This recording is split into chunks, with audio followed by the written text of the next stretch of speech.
Hello les explorateurs, c'est Charles d'e-commerce Nation. On est super content de vous retrouver ici à l'Alpe d'Huez pour la Winter Edition des Big Boss 2022. Alors c'est un petit peu particulier parce que les Big Boss ont vu le jour il y a 10 ans tout pile et c'était déjà au ski, à la montagne pour les Big Boss font du ski. Alors pendant cet événement 2022, c'est près de 700 décideurs et prestataires de l'écosystème digital qui vont se rencontrer, échanger au cours de meetings one-to-one sur différentes thématiques.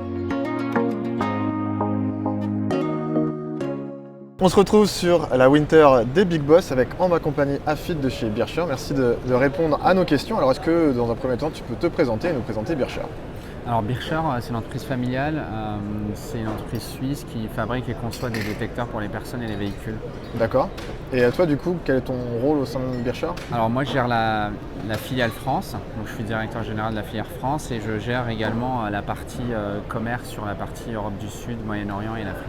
Quels sont un petit peu tes actualités, tes enjeux qui arrivent, voilà, tes points de travail sur les prochains mois, sur l'année prochaine? Alors le point de travail sur les prochains mois, c'est comment être encore plus proche de nos clients, la fidélisation.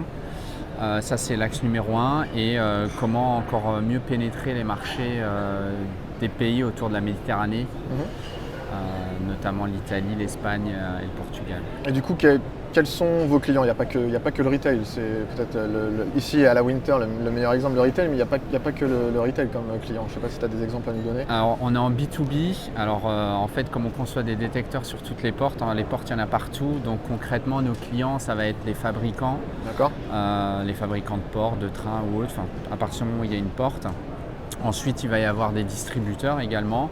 Et aujourd'hui, on a de plus en plus d'installateurs et de mainteneurs qui vont poser des détecteurs ou les réparer. Ok. Et du coup, dans le cadre maintenant du retail, plus précisément, comment ça se passe? Peut-être par exemple dans un flux de magasins ou ce genre de choses, c'est là où vous intervenez? Exactement. En fait, on va aider les retailers sur la gestion des flux de personnes et savoir comment une personne, l'expérience client en fait, à travers d'un centre commercial.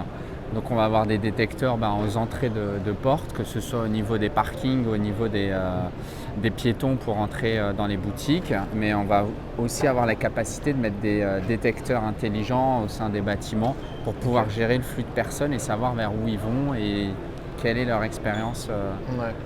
Davantage gérer le flux, mieux le comprendre aussi j'imagine, pour derrière peut-être modifier aussi le parcours d'achat.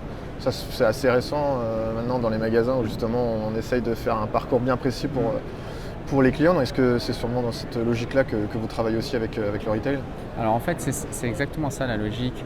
Ce qu'on fait, c'est qu'on veut aider nos clients à mieux comprendre avec les données qu'on va pouvoir leur mettre à disposition, savoir en fait l'expérience client, le parcours client, par où ça passe pour pouvoir mieux l'appréhender.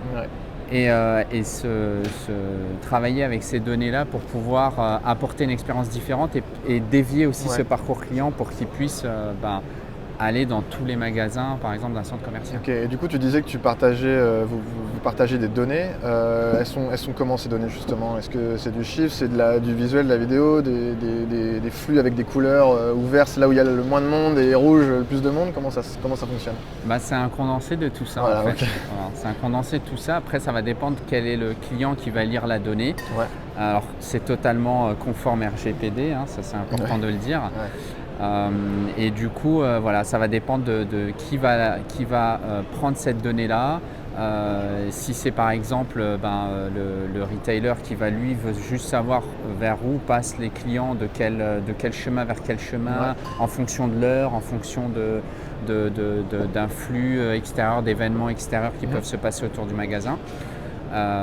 Eux ils vont regarder combien de personnes vont passer, c'est un comptage de personnes.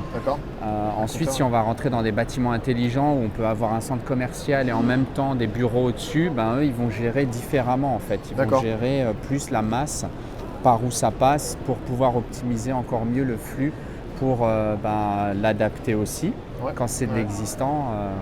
Et que de l'humain, ou tout à l'heure tu parlais de parking, donc c'est l'humain sur le parking ou peut-être aussi les véhicules ou juste les véhicules aussi, les véhicules également, pour le flux sur les parkings et comment désengorger tout ça. Même principe que pour l'humain. Même principe que pour l'humain, c'est savoir en fait par où passent les véhicules. D'une part pour mieux comprendre aussi, pour mieux sécuriser Et puis derrière, pour aussi réorienter, pour pouvoir équilibrer aussi les gestions des flux. Ok, très bien, très intéressant comme solution. Et du coup, là, on est sur les Big Boss Winter. Qu'est-ce que tu es venu chercher, toi, comme rencontre, comme échange ici? Qu'est-ce qui t'a fait participer à cet événement? Les Big Boss, ce qui est intéressant, c'est qu'on nous met dans un format, dans une bulle où on a la possibilité d'échanger avec des entreprises innovantes qui vont venir nous présenter des projets qui sont en lien avec l'actualité. Donc pour répondre à ta question, qu'est-ce que je viens chercher? Ça va être mes sujets d'actualité. Ouais. Donc ça va être comment je vais accompagner la digitalisation dans l'entreprise, comment je vais améliorer l'expérience client, comment je vais améliorer ma visibilité. Et en fait, grâce à tous les sponsors, partenaires qui sont présents, on a toujours des idées, des bonnes idées. Également des projets qui vont permettre de nous permettre d'avancer aussi concrètement sur des choses qu'on ne pensait pas qui existaient, mais qui existent. Faire un petit tour d'horizon aussi de l'écosystème et de ce qui s'y passe. Super, merci beaucoup Hafid et puis bon événement à toi. Merci Charles. Merci.